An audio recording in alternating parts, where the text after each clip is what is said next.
Aujourd'hui, nous allons voir comment Excel 2010 vous permet donc de travailler à plusieurs sur un même document. En effet, ce tableur vous permet par exemple de partager votre classeur avec les différents utilisateurs de votre ordinateur. Pour ce faire, vous devez vous rendre en haut et cliquer sur l'onglet Révision.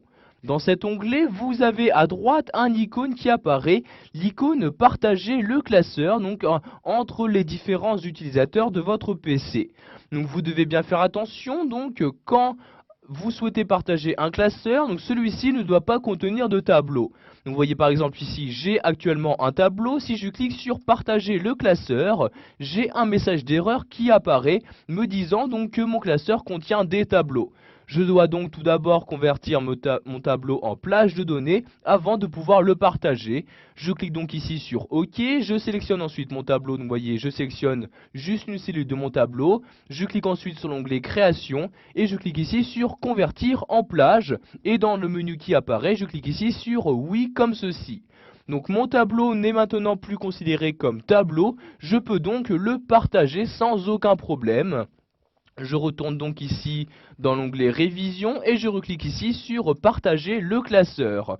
Vous allez donc maintenant avoir donc cette fenêtre-ci qui va s'ouvrir où vous aurez donc dans cette partie-là une liste des différents utilisateurs de votre ordinateur. Donc, si vous souhaitez autoriser la modification de votre document à tous les utilisateurs de votre ordinateur, vous cochez ici cette case-là et vous cliquez donc sur OK pour appliquer vos changements. Donc pour appliquer vos changements, Excel a besoin d'enregistrer votre document. Donc si vous souhaitez l'enregistrer afin de pouvoir le partager, vous cliquez ici sur OK comme ceci. Et maintenant donc votre document est partagé.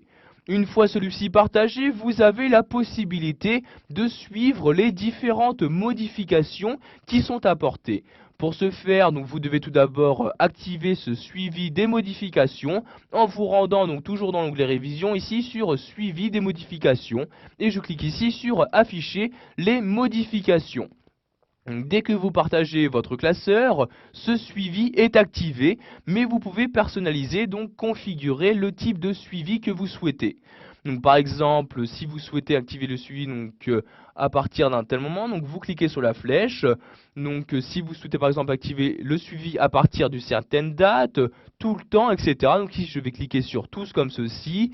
Donc je vais également afficher les modifications apportées par des personnes. Je coche donc cette case là, je clique ici sur la flèche. Et vous voyez donc j'ai ici accès aux différents utilisateurs qui ont accès donc maintenant à mon document. Donc vous voyez tout le monde sauf moi ou juste ici cette personne-ci.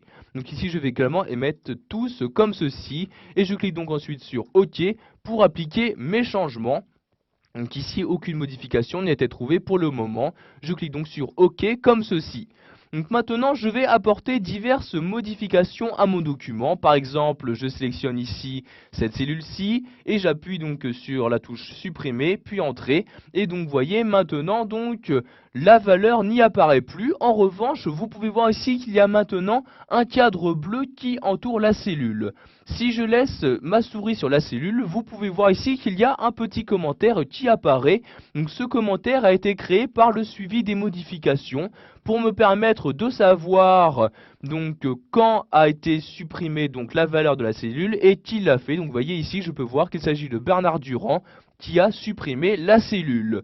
Ceci marche aussi si par exemple vous insérez des nouvelles données. Si par exemple ici je souhaite insérer une formule, donc par exemple ici je vais mettre total général comme ceci. Vous voyez, j'écris total général, les deux points, j'appuie sur la touche entrée et de même, j'ai bien donc ici le cadre bleu qui apparaît donc autour de la cellule. Cela fonctionnera aussi si par exemple vous changez la mise en forme de vos données.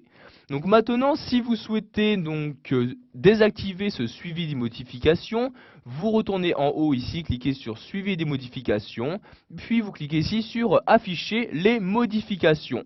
Vous allez donc maintenant ici décocher cette case là donc pour le désactiver. Je reclique donc ici sur OK comme ceci. Donc un message apparaît me demandant donc si je souhaite également retirer ce classeur du partage. Je clique ici sur oui comme ceci. Et maintenant le suivi des modifications a été désactivé. Voilà, vous savez maintenant comment travailler à plusieurs sur un même classeur, donc soit en partageant votre classeur, mais également en activant le suivi des modifications.